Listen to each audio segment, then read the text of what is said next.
Wow, wow, wow, wow, wow, wow, wow. Can you imagine leaving a multi six-figure job to become a taxi driver? Well, that's exactly the conversation I had with a Singaporean citizen a couple of weeks ago. And I want to expand a little bit more. But before we get into that, look where we are, ladies and gentlemen. I'm so blessed to say that I'm currently traveling on the other side of the world in Indonesia. This is the Blue Lagoon. I've recently learned that there's probably a Blue Lagoon in every single country. So this one is on the island of Nusa Chenegan. We got a plane, well, multiple planes to Bali, and then a ferry to the adjacent island, and then had to walk and then get a taxi here. So it's kind of a remote place. And this is where we are right now, living the best life. And I'm saying all of this to not only keep you updated on my life and why I haven't uploaded in a while, but also to relate back to the story I'm about to tell you, which really impacted me. And it was one of those conversations that I thought, wow, what are the chances of bumping into this taxi driver on the way back to the airport, us having such a similar lived experience? It was inspiring. Honestly, it was inspiring, it was encouraging, and I could completely understand the decisions he had made, which might seem alien to some of you guys. So let me trace back and fill you in on some details. I'm recording this firstly at sunrise because it gets really hot in the day, and I don't want to be getting sunburned. I don't want to be sweating out on camera. So it's currently 6:39. I think my watch runs fast as well to make sure I'm on time to places. So it's around 6:30, 6:35. And the moon is still out. I wish you could see it, but I'm not going to turn the camera. Anyway, we're on the way to the airport. We order a local Grab, which is like the Uber equivalent in Indonesia. And nothing seemed out of the ordinary. Taxi driver picked us up, and although everyone in Singapore pretty much speaks English, I believe the president, when the country has been established, said that we're going to speak English, so everyone does. I could just tell, having a conversation with this guy, that there was more to him, that he had a story to tell, that there was a level of interest that a usual conversation in the back of a cab, we call it cab in the UK, would. The only way to explain it is I knew I wanted to understand this guy's story, and sure enough, it was incredible. So I'm not going to mention any names, confidentiality and that, but he started telling me about how he had worked in recruitment in a really good sales job. Sounded very similar to me, but instead of doing it for like 4 or 5 months like me, he'd done it for 4+ years.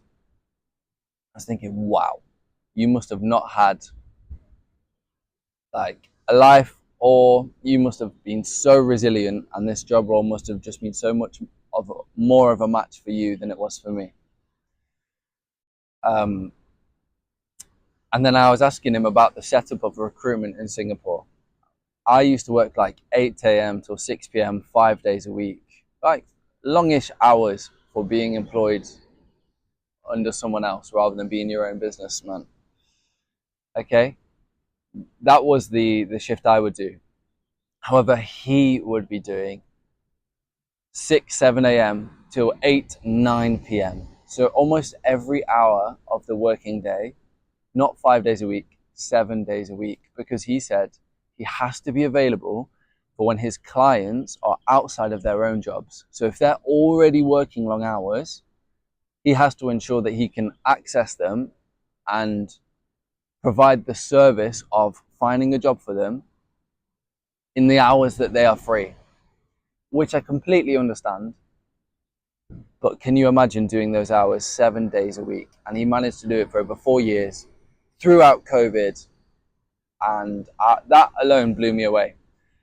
However, what was really, really interesting is that he said after a time, I started to get unwell. My body started to break down, had some health issues, and I realized that the stress I was experiencing, one could say it was a form of burnout, but he more addressed it as this job was decaying my soul, my body, my life. Things were going downhill.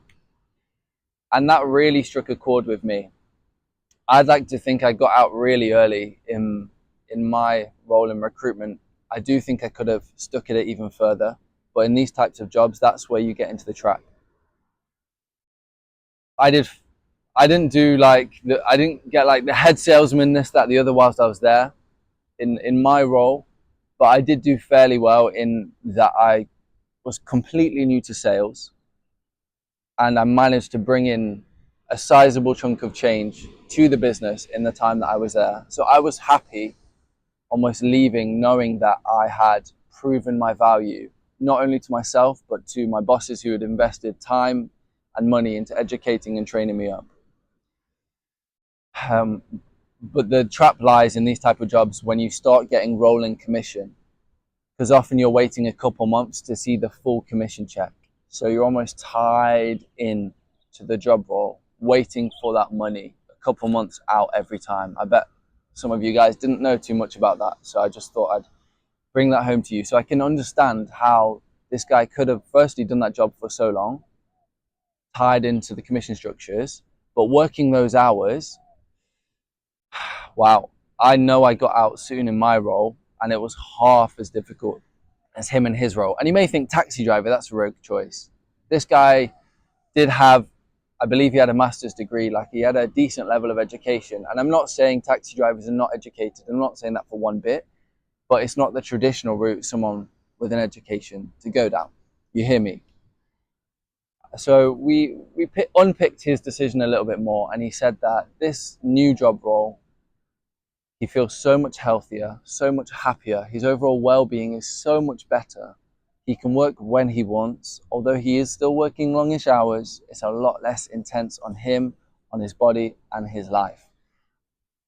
And I've been bursting to talk to you guys about this conversation. It's been about, I think it was about 2 weeks today, or maybe yesterday, that we first connected on this. And I thought, how crazy that there's someone else on the other side of the planet to me that's made a very similar decision to me upon very similar circumstances. I'm sure I've detailed this to you before, guys, but whilst I was in my last full-time job role, that sales role in recruitment,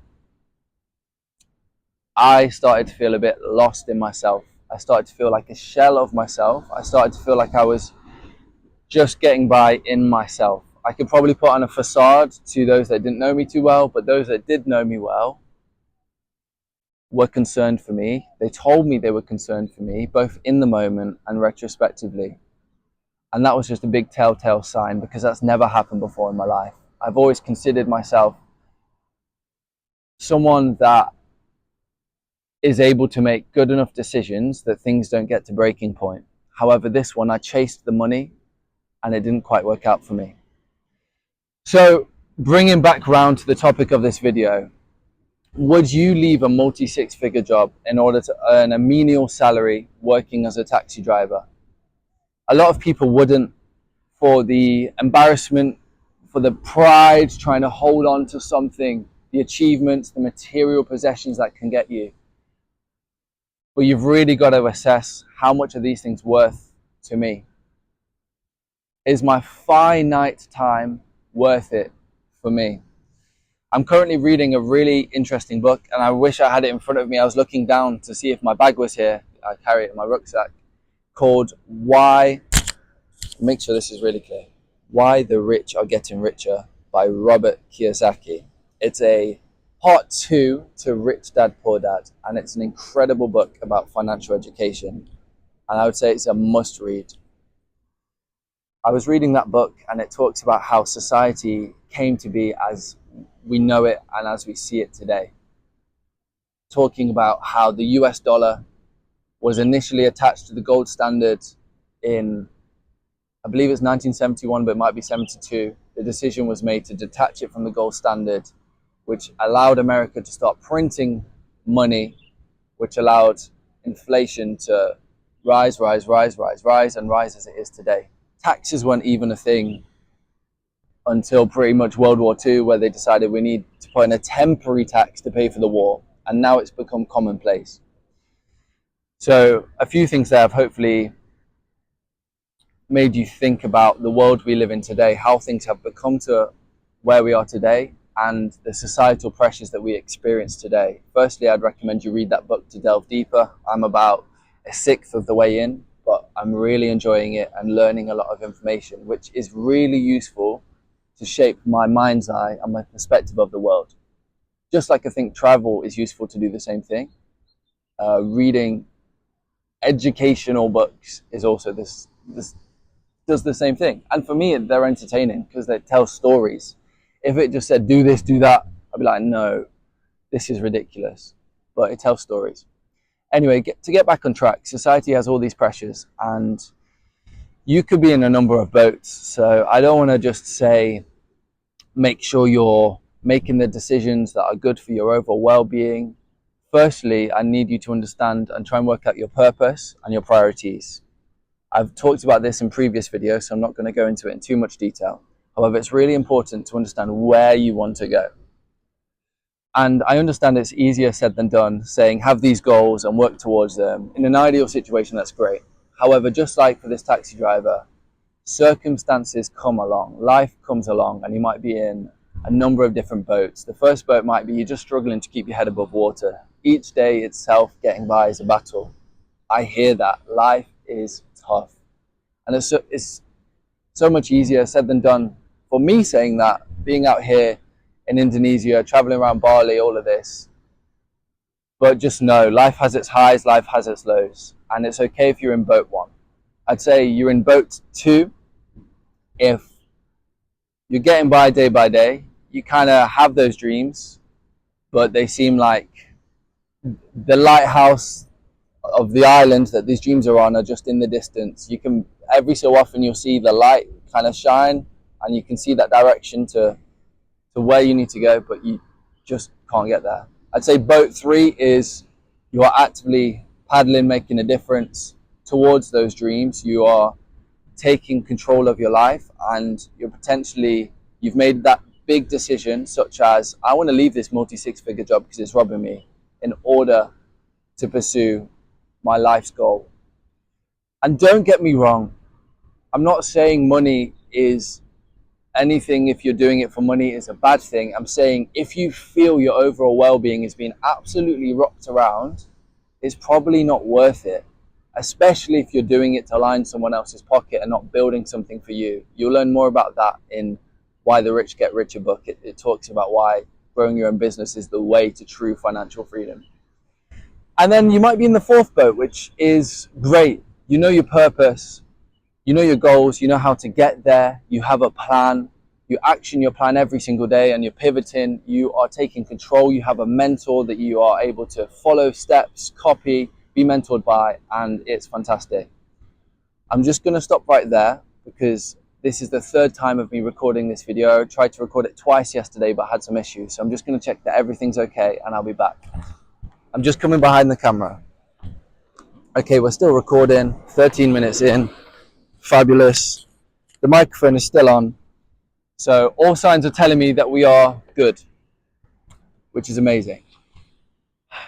So no matter which of the 4 boats you're in, it's just a label to yourself to say, okay, I'm in this boat, and having that own self-awareness is great in order for you to make some changes to push you into the next boat along. If you're already in boat 4, fantastic. This video is probably a little less useful for you, but I'm bringing this up.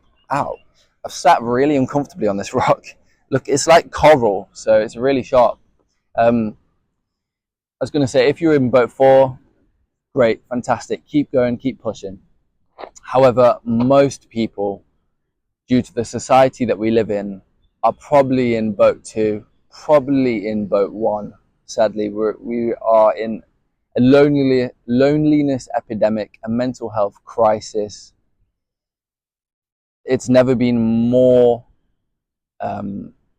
important to talk about well-being, overall balance, having those goals and having that purpose, taking those steps, but also being kind to yourself also doing things every single day that's going to make you a little bit better, a little bit happier. If that's going for a walk, if you're in boat one, you're struggling to get by, just going for a walk around the block, or just drinking more water, or going to bed an hour earlier. These little things can compound over time to allow your mindset to grow and develop and you to take on more things. Emily, that's my wife's name, told me yesterday she was listening to a Diary of a CEO podcast, and she said that there was this guy on there saying that every 8 weeks you're only able to make one big meaningful change in your life. So that might be decide to implement going to the gym into my routine, or that might be healthy eating, or I don't know, if you are anyway you follow any faith or any religion, that might be like practicing it more, or taking it up more, or sort of learning more, for example. So every 8 weeks you can make a meaningful change. So give yourself grace, give yourself time, but it's really important not to just allow yourself to sink into the 9 to 5 rut. I'm not saying again, for some people it's great. I'm not saying you're bad if you don't do that 9 to 5. Yeah, if you do that 9 to 5 job.